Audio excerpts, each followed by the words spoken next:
Hello, welcome to another pen talk.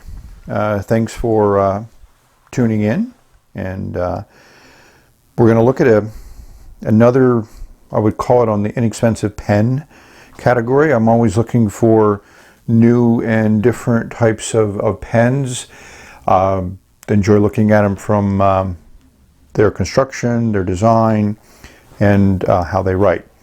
So as you can see, this is the classic Japanese packaging. This happens to be an eBay package, and we'll show you that auction that I won.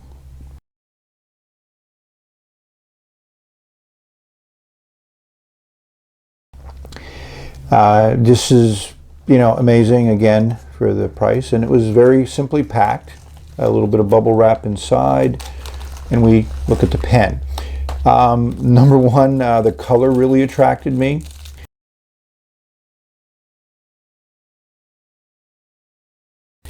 Just a simple plastic sleeve there. And the second thing is the size. It was called a large pen, and I think and that is definitely a large pen.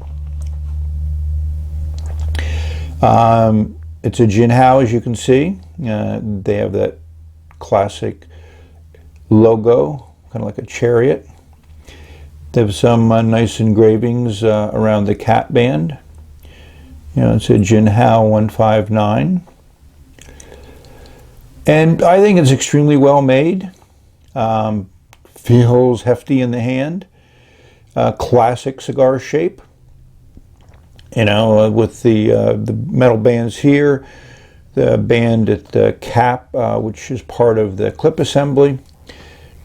One of the other things that's interesting about this, it makes it a little bit different from the other Jinhaos that I have. It is unscrew, and as we can see, it's a decent sized section and a decent sized nib. And it's, like I say, it's pretty hefty. We'll do some dimensional looks a little bit later.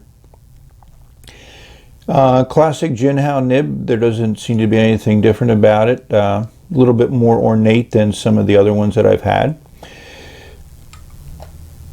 The pen does post, and it posts fairly securely, and it's actually okay balance.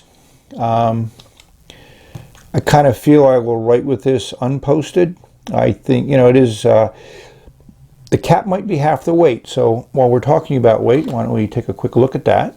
I'll bring on our trusty digital scales.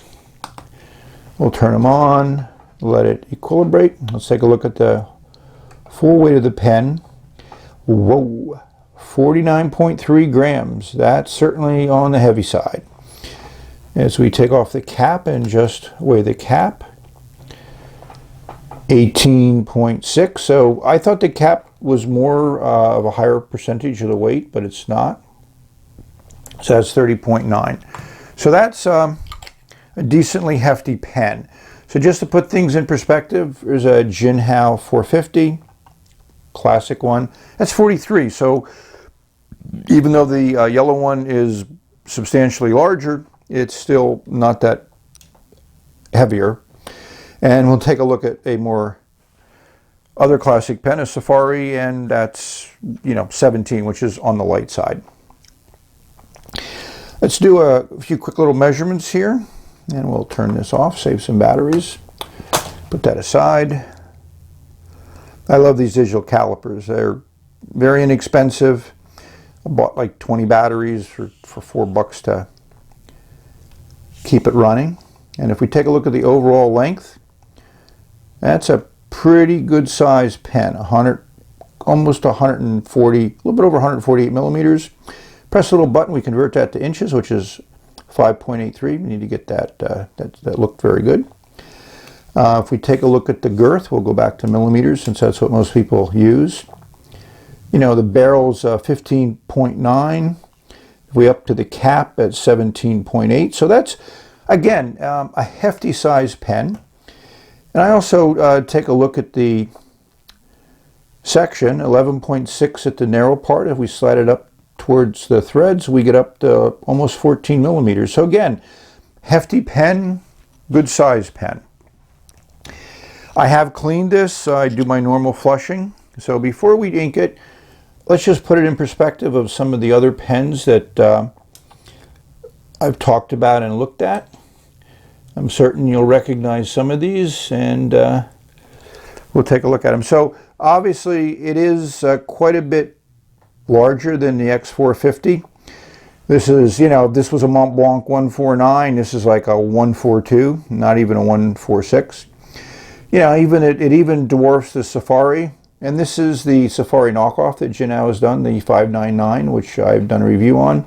And here's a 78G, which looks diminutive in this group.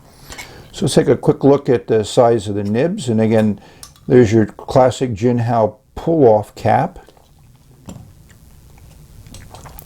This is where the Safari always comes up a little bit short, because the nib on the Safari, which is a very usable nib, obviously is on the small side, relatively speaking. So if we compare this to the 450, you can see the 450 is actually looks a little bit longer, obviously. Not quite as ornate, but I didn't expect that much of a difference in the nibs between those two pens. And you looked at the Safari, that's not worth comparison. If you look at the 78G, then you'll see a pretty big difference. So let's put these aside. Let's bring out some writing utensils and writing implements. And we have a writing utensil, we just need the accessories that make it work. I've been trying to specialize, and I do agree with Stephen Brown.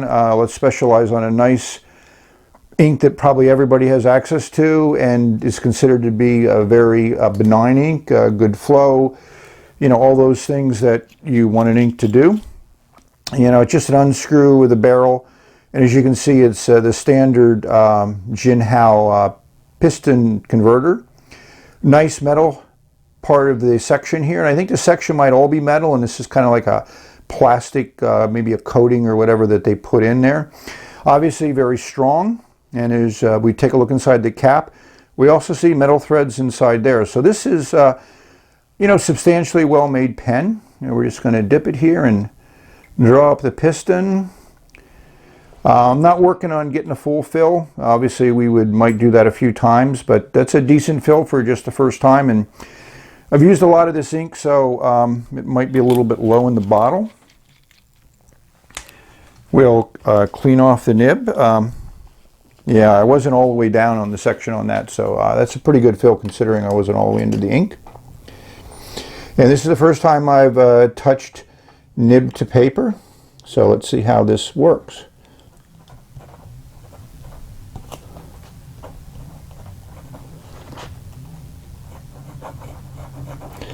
As far as Jinhao's, I think this is certainly writes as good, if not better, than any of the other Jinhao's. One of the other things that interested me in this pen is I've been getting into Bauer pens from China, and I have a few of those, more of them to review. And that is a very smooth nib and excellent flow. And this one has a much better flow than I'm used to getting out of Jinhao's. 1, 2, 3, 4, 5. This is wet. That is a wet writer, which is untypical for my previous experience.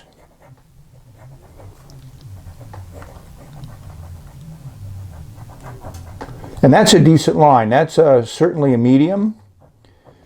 Yeah, you can get a little bit extra flow, but not a lot of line variation as you go through it. I enjoy writing with this. It's certainly a different experience. It's a nice experience. Like I said, without posting the cap, the balance is good. I'm doing this with evening light and some internal light, so it might look a little bit different from some of my other videos. We had a slight interruption there. My camera battery died. I really don't watch the camera battery because I'm doing this. I always have a spare battery, so I was able to hook that on. Like I mentioned, I wanted to get out this video the day I got the pen, and again, it's available on Amazon too at a lot of different pricing, and also comes in different colors. So if you're interested in a larger pen from China, very well made, nice finish, I would say it's above average for what I've experienced from Jinhao. This is something you might want to consider. It feels fine in the hand without the cap, so even though it's almost 30 grams, it feels fine. And a lot of people like bigger sections, and that certainly fits the bill. This is, I could have compared it to the M800. I think this is probably comparable to that type of a section. Whoa, that's not good. We have a drop of ink. I've occasionally had issues like this, so I can't say that that's unusual. And since I first did this, and you don't know about the heat from the light, so we'll just chalk that up as an anomaly and not as a characteristic. So thank you for watching. I hope you enjoyed this quick view of a pen which is, I think, just recently come on the market, at least from my perception.